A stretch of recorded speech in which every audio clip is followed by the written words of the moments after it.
استاذہ کے ایک دو تو بہت ساری باتیں کراچی کی یاد ہے، کیونکہ میں ہر وقت ان کے ساتھ رہتی تھی، اور آپ کو پتہ ہے کہ استاد کے رول ماڈل سے انسان سب سے زیادہ سیکھتا ہے نا. ہوا یہ کہ ہماری کلاس ختم ہوئی، جو پہلے سال ہم کراچی گئے تو بہت زیادہ آپ کو پتہ ہے اپوزیشن بھی تھی، لوگ نیگیٹو باتیں کرتے تھے.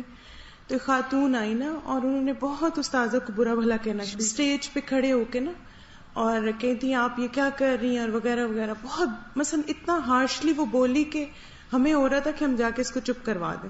اچھا بولتی رہی، پھر استاذہ اتر گئی، وہ ایسے کھڑی ہوئی تھی، تو استاذہ اس کو کہتی آپ ذرا ہٹیں گی، میں نماز پڑھ لوں.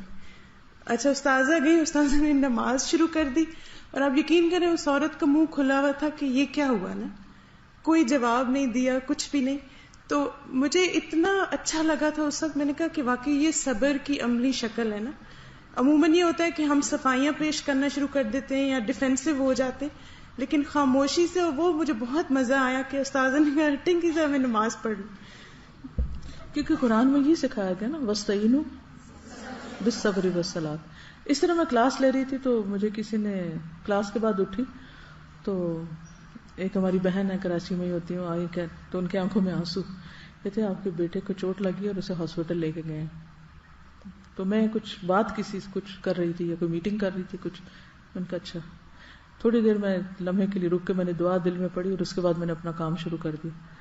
اور اپنے روٹین ٹائم پہ جب میں گھر کی، میں نے کہا اگر وہ ہاسپٹل جا چکا ہے تو میں کیا کر سکتی ہوں پیچھے جا کے، سوائے اس کے کہ میں جاؤں اور مجھے دیکھ کے رونا شروع کر دے.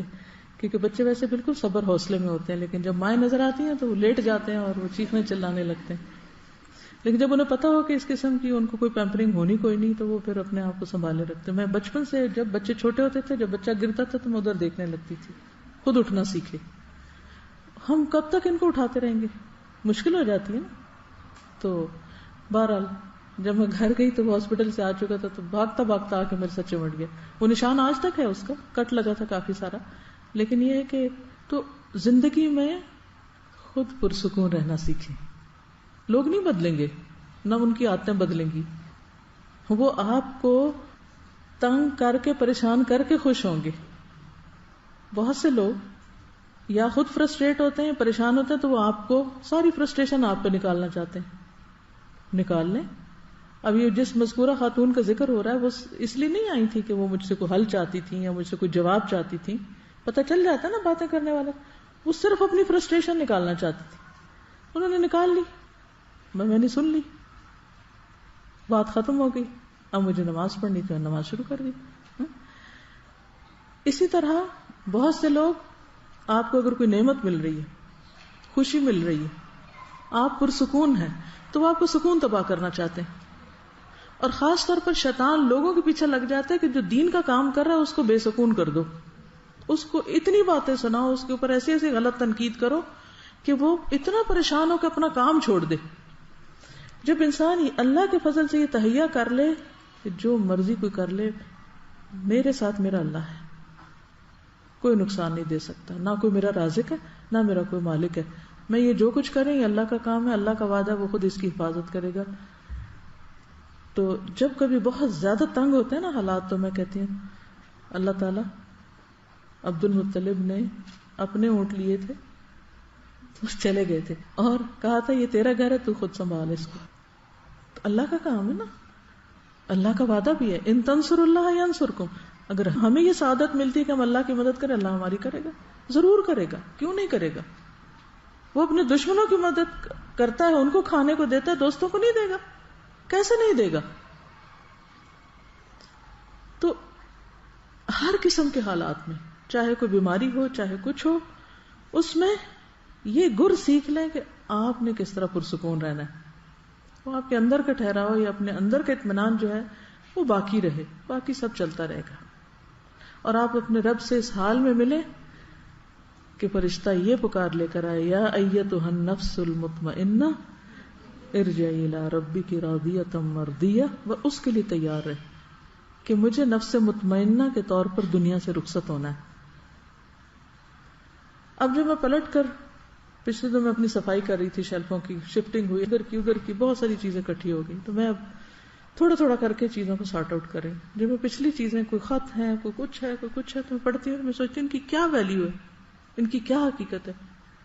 اگر کوئی تعریف کا خط لکھ دیتا ہے کسی وقت تو اس وقت پڑھ کے بندہ اگر تھوڑی دیر خوش ہو جائے اور اس کے بعد وہ کاغذوں میں دب جائے، یا کسی وقت کوئی اگر تنقید کا لکھ دیتا ہے اور وہ بھی پڑھ کے کاغذوں میں دب جائے اور ڈسٹ پڑ جائے اس پر، 10 سال بعد آپ اس کو نکال کے دیکھیں کیا حقیقت ہے اس کی؟ کوئی ہے؟ کچھ بھی نہیں. کدھر گئے لکھنے والے؟ کہاں گئی باتیں؟ کچھ بھی نہیں. اصل فائدہ اس چیز کا جو آخرت میں فائدہ دے جائے.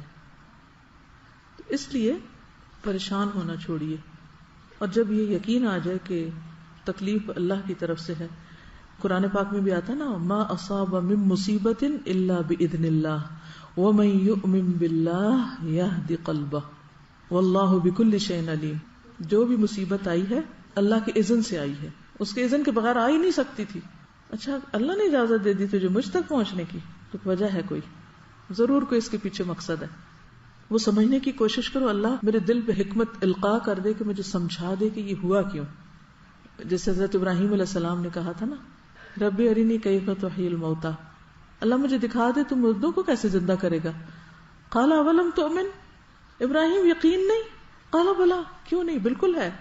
ولکن لیطمئن قلبی، سب ایمان ہے، یقین ہے، سب ٹھیک ہے، بس مجھے اس کی وجہ بتا دے، مجھے ریزن سمجھ آ جائے.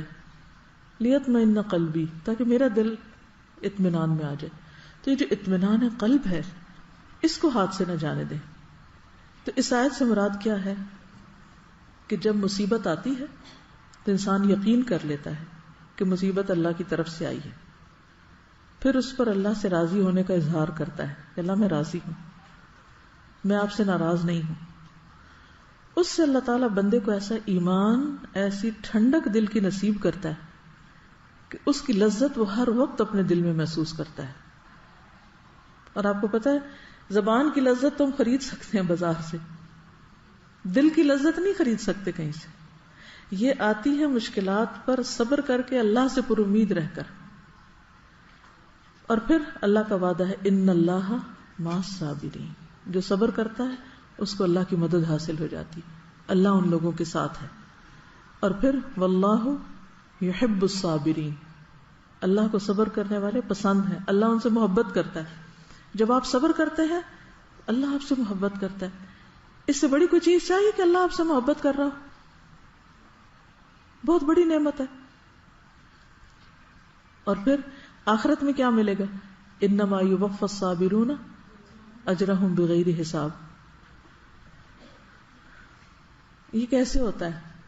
نہ وہ ناپا جائے گا، نہ تولا جائے گا، نہ گنا جائے گا. بغیر حساب کیا ہوتا ہے؟ لکھ لیں 3 لفظ یاد رکھیے، نہ ناپا جائے گا، نہ تولا جائے گا، نہ گنا جائے گا.